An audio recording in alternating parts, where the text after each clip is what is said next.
العالم حابس أنفاسه، مضيق هرمز يشتعل، والتحركات العسكرية بلغت أعلى مستوياتها في ساعات مصيرية. نحن اليوم في 31 من مارس، والأنباء الواردة من هناك تنذر بما هو أسوأ.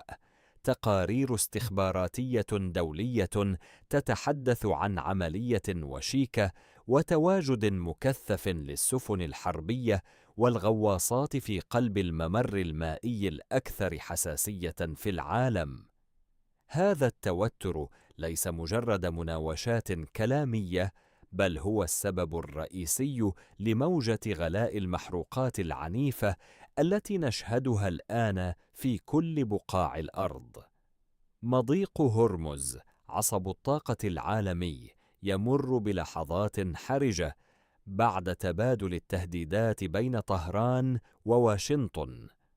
كل طلقة هناك يرتد صداها في محطات الوقود هنا، فالسوق الدولية لا ترحم، وأي خلل في سلاسل التوريد يعني كارثة اقتصادية لن يسلم منها أحد.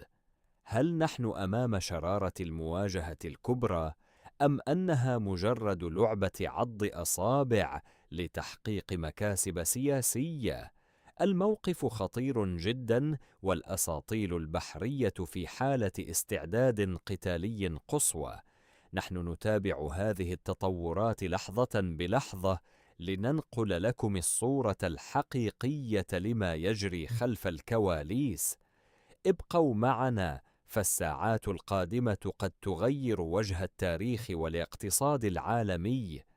أخبرونا في التعليقات، هل تعتقدون أن هذه المناوشات ستؤدي إلى اندلاع حرب عالمية ثالثة؟ وما هو تأثير ذلك على معيشتكم اليومية؟